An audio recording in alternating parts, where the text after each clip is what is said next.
आज हम इस वीडियो में देखने वाले हैं एक नार्सिसिस्ट जब अपने पार्टनर यानी एम्पैथ को उस पे कंट्रोल हासिल करने के लिए, उसे नीचा दिखाने के लिए और उसके सेल्फ एस्टीम पे डाउट करने के लिए किस तरह से साइलेंट ट्रीटमेंट देता है और किन मैनिपुलेशन टैक्टिक्स का इस्तेमाल करता है। उसे गैसलाइट किया जाता है और उस पे ब्लेम शिफ्ट किया जाता है। और साथ ही साथ हम ये भी देखने वाले हैं कि एक नार्सिसिस्ट किन टैक्टिक्स का इस्तेमाल करता है एम्पैथ को टॉर्चर करने के लिए, उसे पूरी तरह से बर्बाद करने के लिए। और साथ ही साथ ये भी देखने वाले हैं कि जब एक एम्पैथ संभल जाते हैं तो अपने आप को किस तरह से ट्रांसफॉर्म कर लेते हैं। और फाइनली हम ये भी देखने वाले हैं कि नार्सिसिस्ट का हिडन फियर क्या होता है जब एक एम्पैथ संभल रहा होता है। तो चलिए वीडियो शुरू करते हैं। Hi, my name is Rajni Shri Mukunda और दिल की बात में फिर एक बार आप सभी का बहुत बहुत स्वागत है। मैं अपने चैनल पर नार्सिसिस्ट और नार्सिसिज्म से रिलेटेड वीडियोस लाती रहती हूँ ताकि ज़्यादा से ज़्यादा अवेयरनेस फैले। तो चलिए वीडियो शुरू करते हैं। तो फर्स्ट है सिस्टमेटिक गैसलाइटिंग। जब भी कोई एम्पैथ अपने नार्सिसिस्टिक पार्टनर से किसी भी तरह का क्वेश्चनिंग करते हैं तो नार्सिसिस्ट कभी उनका जवाब देना पसंद नहीं करते हैं, क्योंकि नार्सिसिस्ट को लॉजिकल बातें आती नहीं है। तो वो हर बार आर्गुमेंट करते हैं और उसे डिनाई कर देते हैं कि ऐसा कभी हुआ ही नहीं था। उल्टा वो ब्लेम शिफ्ट कर देते हैं और वो एक एम्पैथ के क्वेश्चंस को उन्हीं पे ट्विस्ट कर देते हैं और क्वेश्चन के बदले उन्हें जवाब तो नहीं मिलेगा, लेकिन क्वेश्चन के बदले क्वेश्चन किया जाएगा और उन्हीं पे इल्ज़ाम लगाया जाएगा, ताकि एम्पैथ जो है अपने ही सवालों के घेरे में उलझे रहे और उन्हें कभी भी उनके सवालों का जवाब भी ना मिले। और उनकी मेमोरी पे भी डाउट किया जाता है कि तुम सब अपनी मनगढ़ंत कहानियां बोल रहे हो, ये सारा फितूर जो है तुम्हारे दिमाग का है, मतलब ऐसा कभी हुआ ही नहीं था, साफ साफ मना किया जाता है। तो इस तरह की गैसलाइटिंग का इस्तेमाल करते हैं नार्सिसिस्ट। सेकेंड है बिट्रेयल ऑफ ट्रस्ट, विश्वास का विश्वासघात। एक नार्सिसिस्ट जो है कभी भी विश्वास के लायक नहीं होता है, वो अक्सर अपने पार्टनर का ट्रस्ट तोड़ते ही है। एक एम्पैथ जो है उस इमोशनल होने के कारण, उसमें बहुत ज़्यादा एम्पैथी होने के कारण वो अपने पार्टनर पे पूरी तरीके से ट्रस्ट कर लेते हैं और उसे सामने से जब कभी वैलिडेशन मिलता है, उसे केयरिंग मिलती है या फिर फाइनेंशियल सपोर्ट मिलता है, तो उसको ऐसा लगता है कि सामने वाला मतलब विश्वास के लायक है और उसको वैल्यू दे रहा है। लेकिन कहीं न कहीं वो ये नहीं जानते हैं कि आगे उसके साथ क्या होने वाला है। तो मतलब ये दो तरफ़ा नहीं होता है। एक पार्टनर जो है पूरा ट्रस्ट करके चल रहा है और दूसरा पार्टनर हमेशा उसे सिर्फ़ यूज़ ही कर रहा होता है, और वो होता है नार्सिसिस्ट। Isolation and control. और ये वाली सिचुएशन कब आती है? जब इनिशियली नार्सिसिस्ट जो है अपने पार्टनर यानी एम्पैथ पे बहुत ज़्यादा लव बॉम्बिंग कर चुके होते हैं, उनका ट्रस्ट वो जीत चुके होते हैं।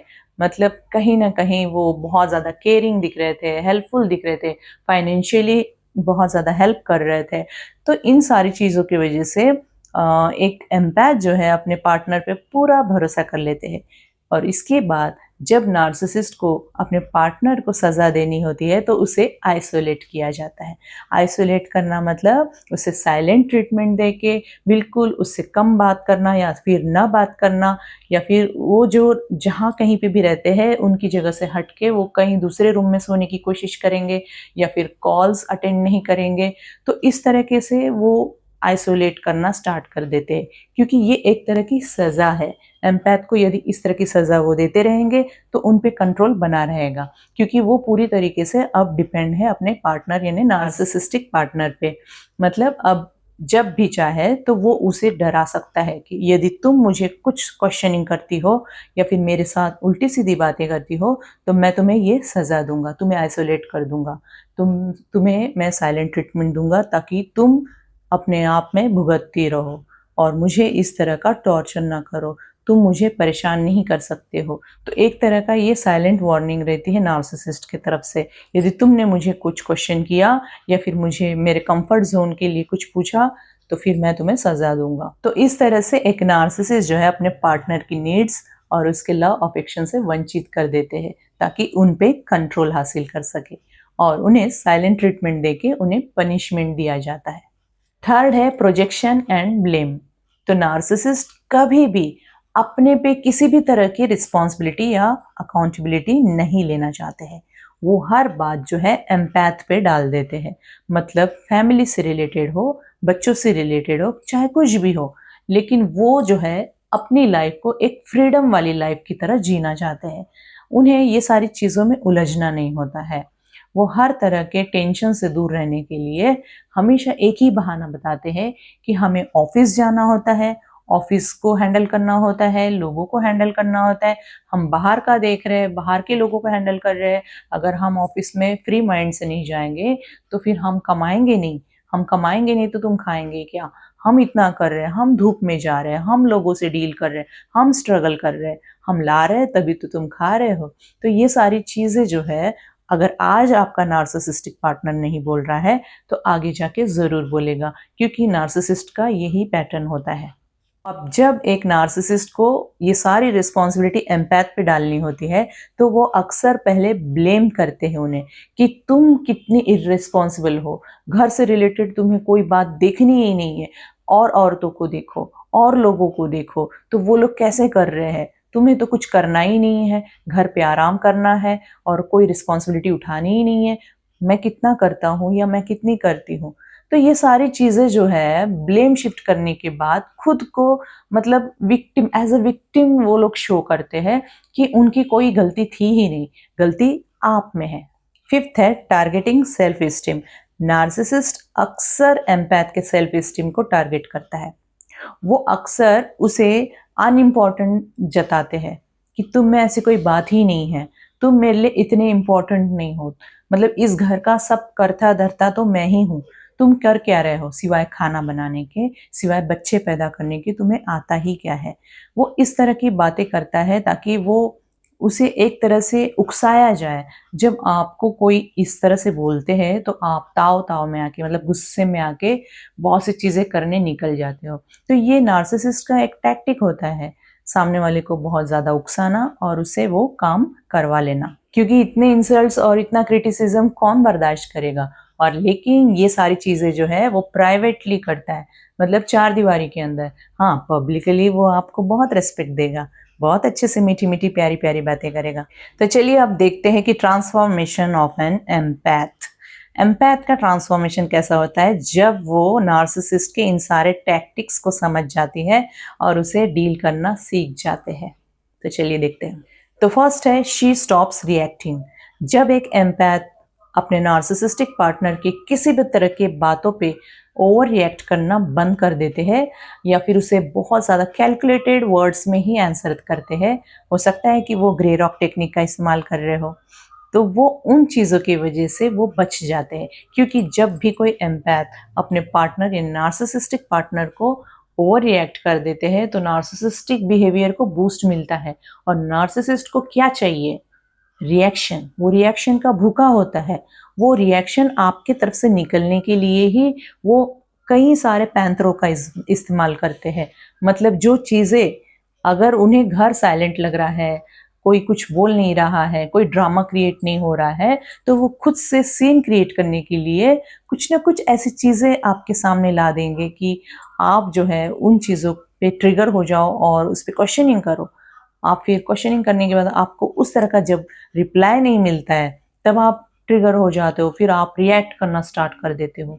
तो ये सारी चीज़ें नार्सिसिस्ट इसीलिए करते हैं क्योंकि वो बिल्कुल बिना ड्रामा के रह ही नहीं सकते हैं। नार्सिसिस्ट को एनी टाइम ड्रामा चाहिए ही रहता है। जहाँ साइलेंस दिखता है नार्सिसिस्ट वहाँ रहता नहीं है, उसको हर तरह का ड्रामा चाहिए रहता है। लेकिन एज अ विक्टिम खुद को विक्टिम ही दिखाते हैं कि सारे फसाद की जड़ आप हो, आपने ही उस एनवायरनमेंट को खराब किया है, आपने ही माहौल को इतना टॉक्सिक बना दिया है, आप ही बहुत ज़्यादा मैनिपुलेटिव हो, आप ही बहुत ज़्यादा मतलब सारी फसाद की जड़ हो। समझ रहे हो? तो मतलब आपकी वजह से ही ये घर का माहौल खराब हो रहा है। तो नार्सिसिस्ट अक्सर खुद को विक्टिम बताते हैं और एम्पैथ को एब्यूजर बताते हैं। सेकेंड है सेटिंग बाउंड्रीज। जब एक एम्पैथ अपने नार्सिसिस्टिक पार्टनर से बाउंड्रीज क्रिएट करना स्टार्ट कर देते हैं तो नार्सिसिस्ट के लिए ये बहुत ही चैलेंजिंग हो जाता है, क्योंकि उस पर कंट्रोल हासिल करना अब मुश्किल हो जाता है, क्योंकि उसने अब ना बोलना भी सीख दिया है और उसे हर चीज़ का जवाब भी नहीं दिया जा रहा है। अब नार्सिसिस्ट अंदर ही अंदर बहुत ज़्यादा परेशान हो जाते हैं कि मुझे जो क्वेश्चनिंग करनी है उसका मुझे जवाब क्यों नहीं मिल रहा है। वो क्यों का जवाब उसे ना मिलने की वजह से अब वो और भी ज़्यादा मैनिपुलेटिव हो जाता है, और भी ज़्यादा टॉक्सिक हो जाता है। तो आगे और क्या करता है, चलिए देखते हैं। थर्ड है, शी सीज द रियलिटी। अब एक एम्पैथ पूरे खुले दिमाग से, खुली आंखों से नार्सिसिस्ट को पहचानना स्टार्ट कर देती है। अब उनके जो रेड फ्लैग्स है, वो रेड फ्लैग्स पूरी तरह से वो डिकोड करना स्टार्ट कर देते हैं। अब एम्पैथ को पहले जो क्लैरिटी नहीं मिल रही थी लाइफ को लेके या फिर फ्यूचर को लेके, अब वो क्लैरिटी धीरे धीरे आना स्टार्ट हो जाती है। अब उसको डील करना भी धीरे धीरे आ जाता है। तो इस तरीके से ये ट्रांसफॉर्मेशन नार्सिसिस्ट के साथ रहने के बाद धीरे धीरे एक एम्पैथ में आ जाते हैं। नार्सिसिस्ट का ट्रू बिहेवियर एम्पैथ के सामने आ जाता है। अब कोई बात उससे छुपती नहीं है। अब एम्पैथ जो है वो अपने लाइफ को लेके पूरी फोकस्ड हो जाते हैं, और नार्सिसिस्ट को लेके पूरी क्लैरिटी मिल चुकी होती है कि उसके साथ अब कैसे लाइफ जीनी चाहिए। फोर्थ है, ट्रांसफॉर्मेशन ऑफ एन एम्पैथ। जब एक एम्पैथ को पूरी तरह से क्लैरिटी मिल चुकी होती है कि उसका जो पार्टनर है वो कभी बदलने वाला नहीं है, और आगे जाके कभी भी उसे डिस्कार्ड कर सकता है, क्योंकि अब उसे लाइफ को लेके क्लैरिटी मिल चुकी है। क्योंकि नार्सिसिस्ट जो है सिर्फ तब तक एक पार्टनर से जुड़ा रहता है जब तक उसके पार्टनर से उसे वैल्यू मिल रही है, वैलिडेशन मिल रहा है, या फिर जो भी उसकी नीड्स पूरी हो रही है। लेकिन वो इमोशनली कभी अपने पार्टनर से जुड़े नहीं रहते हैं। जब काफ़ी सालों से एक एम्पैथ इन सारे पैटर्न्स को देखते आ रहे हैं कि उनकी नीड्स जो है कहीं न कहीं कंडीशनल हो रहा है, उनका लव जो है कंडीशनल है। मतलब तुम कुछ भी चाहोगे, उसके बदले में तुम्हें ये करना होगा, अगर तुम ये कर रहे हो तो ये मिलेगा। मतलब सौदेबाजी, एक तरह का ये सौदा होता है। तो लेकिन प्यार प्यार तो अनकंडीशनल होना चाहिए, इमोशंस जो है अनकंडीशनल होना चाहिए। किसी और ने इमोशन दिखाया इसलिए हम इमोशंस दिखाएँ, ऐसा नहीं होता है। प्यार में तो वही होता है कि सामने वाला जो जितना प्यार करता है उससे दुगना आपको प्यार मिलेगा। आप सामने वाले को कितना केयर करते हो, तो सामने वाला भी आपको उसके दुगना केयर करेगा। डिपेंड करता है कि आप कितने सच्चे मन से करते हो। लेकिन नार्सिसिस्ट जो है सारी चीज़ें मतलब से जुड़े होते हैं। तो इन सारे पैटर्न्स को जब एक एम्पैथ अच्छे तरह से समझ जाते हैं तो वो धीरे धीरे ट्रांसफॉर्म होना स्टार्ट कर देते हैं। सबसे पहले तो एम्पैथ ने फाइनेंशियली स्टेबल होना बहुत ज़्यादा ज़रूरी है, क्योंकि जब एक नार्सिसिस्ट के साथ आप लाइफ जी रहे होते हो, नार्सिसिस्ट अपने पार्टनर को कभी भी फाइनेंशियली स्टेबल होने नहीं देते हैं। वो इसलिए क्योंकि यदि उसका पार्टनर फाइनेंशियली स्टेबल हो गया तो वो जो है कंट्रोल उसके हाथ से छूट जाएगा। क्योंकि जब वो फाइनेंशियली स्टेबल हो गए तो क्यों इनके मैनिपुलेशन टैक्टिक्स को वो इतने सालों से बर्दाश्त कर रहे हैं, उनके फिजिकल एब्यूज़ को क्यों बर्दाश्त करेंगे। तो किसी न किसी वे में वो उस घर को छोड़ के, उस फैमिली को छोड़ के, या फिर अपने फैमिली या बच्चों को लेके कहीं न कहीं निकल जाएँगे। ये सारी बातें नार्सिसिस्ट भी खुद बहुत अच्छे से जानते हैं कि वो कितना टॉर्चर कर चुके हैं एम्पैथ को। वो फिज़िकली अब्यूज़ करते हैं, वर्बली अब्यूज़ करते हैं, इतना घर का एनवायरनमेंट टॉक्सिक हो जाता है, ना उनकी पार्टनर ठीक से लाइफ जी पाती है, ना उनके बच्चे कॉन्फिडेंटली जी पाते हैं। मतलब हर किसी का कॉन्फिडेंस जो है पूरी तरीके से जाना स्टार्ट हो जाता है। जब काफ़ी सालों से एक एम्पैथ इन सारे पैटर्न्स को देखते हुए आ रहे हैं, अब उनकी लाइफ में क्लैरिटी मिल जाती है, तो वो अपने आप को ट्रांसफ़ॉर्म करना स्टार्ट कर देते हैं, एक नार्सिसिस्ट से दूरियाँ बनाकर। क्योंकि आप जब तक नार्सिसिस्ट से दूरियाँ नहीं बनाओगे, तो आपका ट्रांसफ़ॉर्मेशन पॉसिबल ही नहीं है। क्योंकि नार्सिसिस्ट के गेम प्लान का हिस्सा जब तक बनते रहोगे, तो अपने लाइफ में कुछ नया कभी नहीं कर पाओगे।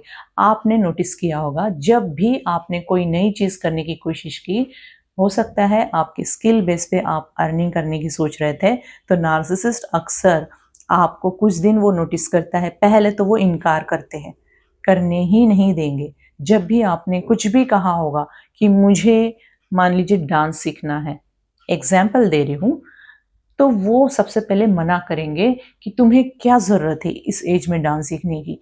तुम्हें घर सँभालना होगा, फैमिली सँभालनी होगी, हमारे जो भी हैं इन-लॉज़ जो आते हैं उन्हें सँभालना होगा, या बच्चे हैं, बच्चों को सँभालना होगा, बच्चों की स्टडीज़ को कौन देखेगा?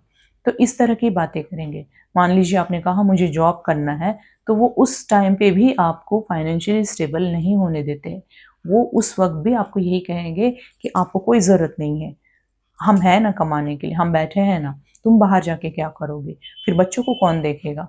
तो ये सारी चीज़ें हमेशा रिजेक्ट ही करते हैं, आपको कभी आगे बढ़ने ही नहीं दिया जाता है। तो आपको सबसे पहले तो अपने पास्ट को देखना होगा, इन सारे पैटर्न्स को जानने के लिए कि आपके पास्ट में आपने क्या-क्या उम्मीदें पाल रखी थी, आपके अंदर क्या-क्या स्किल था, या फिर आप कितना ज़्यादा एजुकेटेड थे, आप एम्बिशियस थे, आपका ड्रीम भी बहुत बड़ा था। लेकिन आपके ड्रीम की मतलब आपके ड्रीम्स की या फिर आपके एम्बिशंस की कभी वैल्यू नहीं की गई।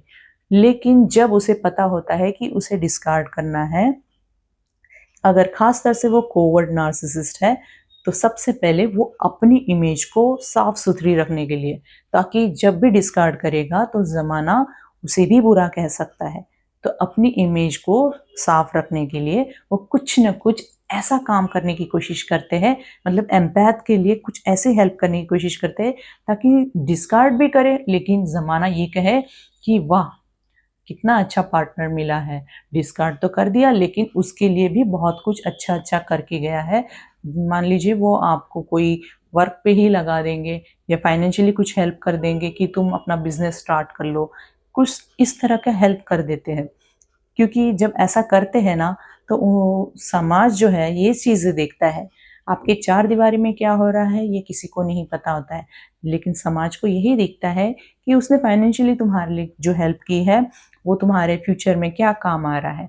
वो तुम उसके ज़रिए कुछ अर्निंग कर रहे हो क्या? तो ये सारी चीज़ें एक नार्सिसिस्ट को पहले ही पता होता है।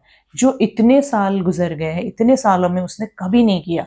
लेकिन डिस्कार्ड फ़ेज़ में जब आ जाते हैं, उसके पहले ही वो थोड़ा ना थोड़ा, कुछ न कुछ हेल्प कर देते हैं।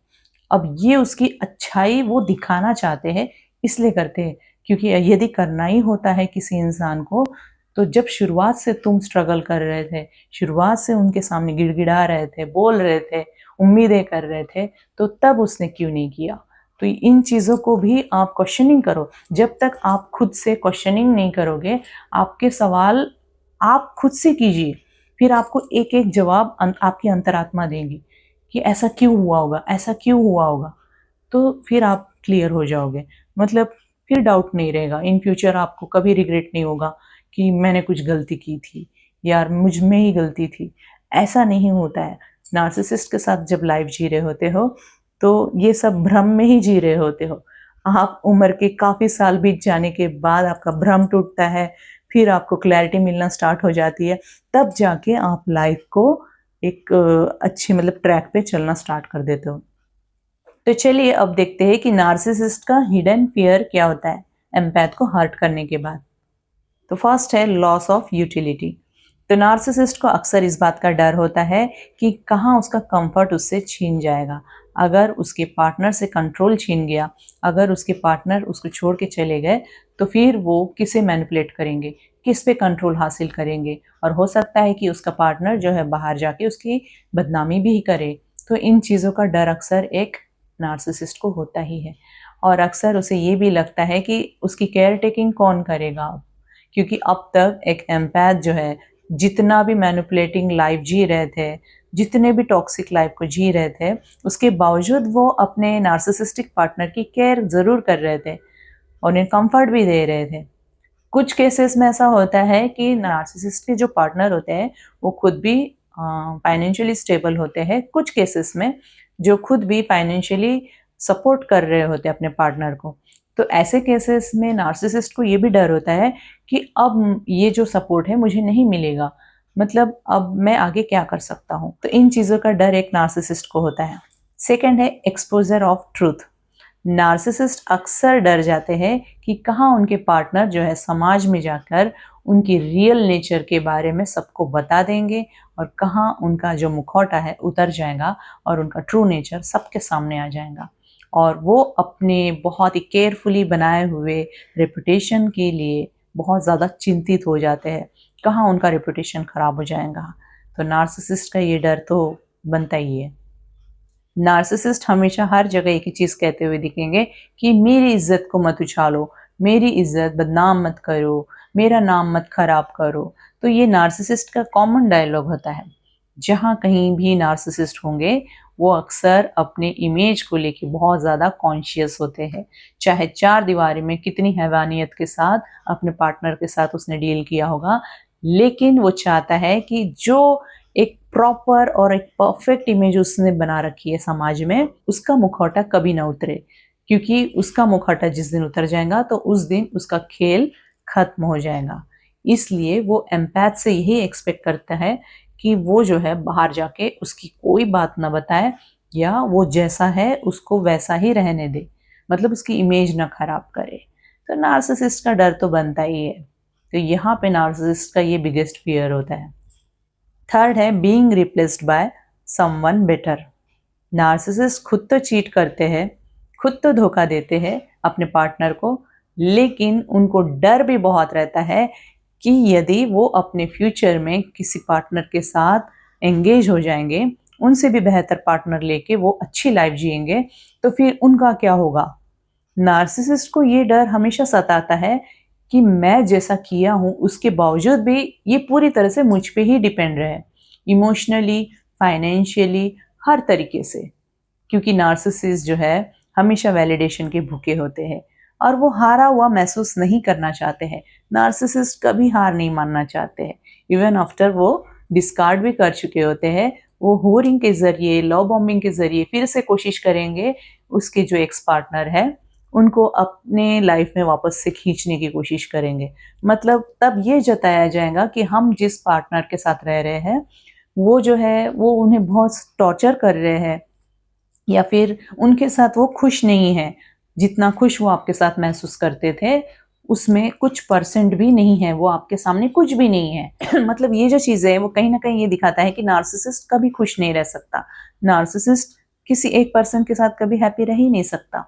जब वो अपने लाइफ में कोई न्यू सप्लाई को ला लेते हैं तो न्यू सप्लाई भी कुछ वक्त के लिए ही उनके मतलब लाइफ में रंग भरना स्टार्ट कर देते हैं, मतलब उन्हें हैप्पीनेस देना स्टार्ट करते हैं। लेकिन जैसे जैसे लाइफ आगे बढ़ती रहती है फिर से उनके बीच वही झगड़े, वही मैनिपुलेशन, वही टॉक्सिक बिहेवियर, टॉक्सिक एनवायरनमेंट, यही सारी चीज़ें फिर से स्टार्ट हो जाती है।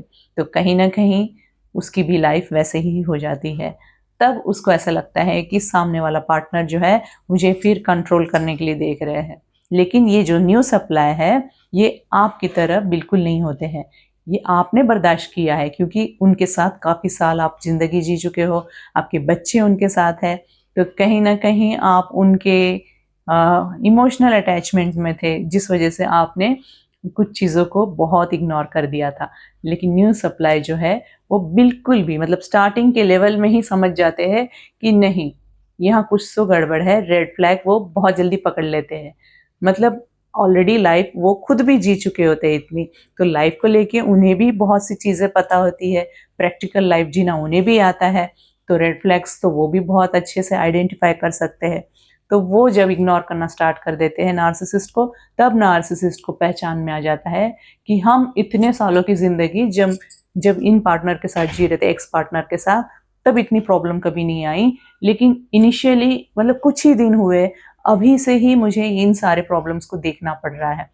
हो सकता है कई बार कि नार्सिसिस्ट जो है मन मार के या फिर मतलब जो भी है, बोलते हैं ना कि अब चलो जो मिला वो सही, ऐसी लाइफ जी लेते हैं, अब मैं कहाँ जाऊँगा।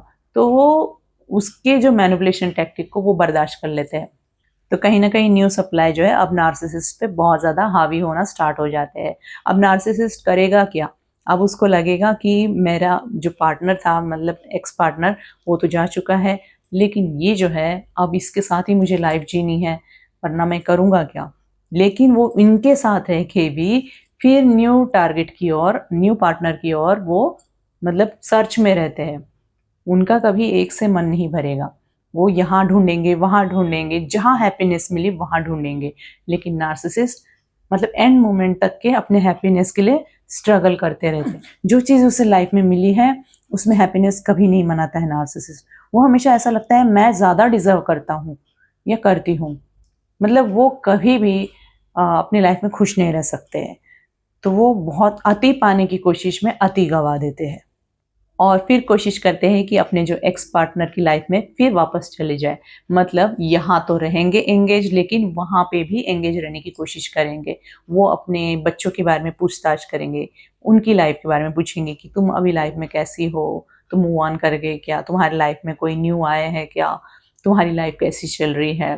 अब उसको लगेगा कि मैं एज अ ह्यूमन, मैं इंसानियत के नाते मैं पूछ रहा हूँ, लेकिन कहीं ना कहीं इंसानियत नहीं, वो उसकी लाइफ में वापस से एंट्री मारने की कोशिश होती है।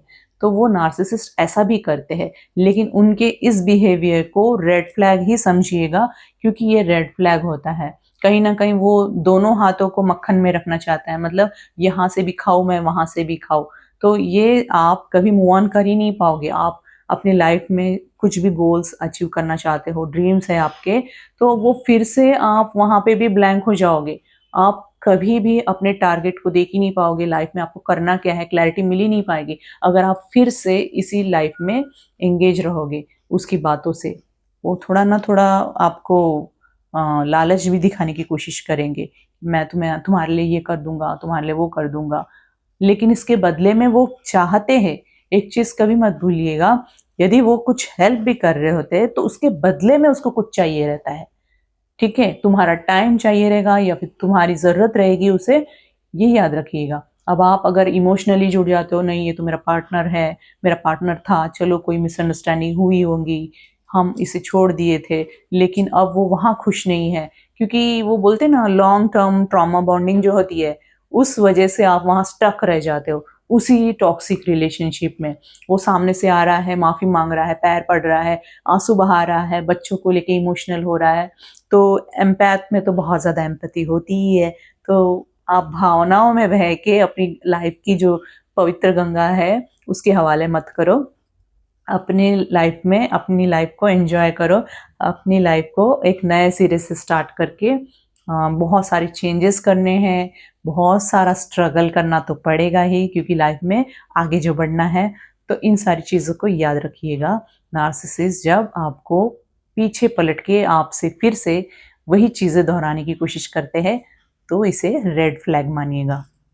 तो इस तरह के टॉक्सिक साइकिल को पूरी तरह से कंप्लीट करने के बाद जब एम्पैथ जो है अपनी लाइफ में पूरी तरीके से मूव ऑन कर जाते हैं और पिछला जो कुछ भी हुआ उसे भूलने की कोशिश करते हैं, तब अपनी लाइफ को एक नए अंदाज में, एक नए सिरे से, नए चैप्टर के साथ स्टार्ट करते हैं।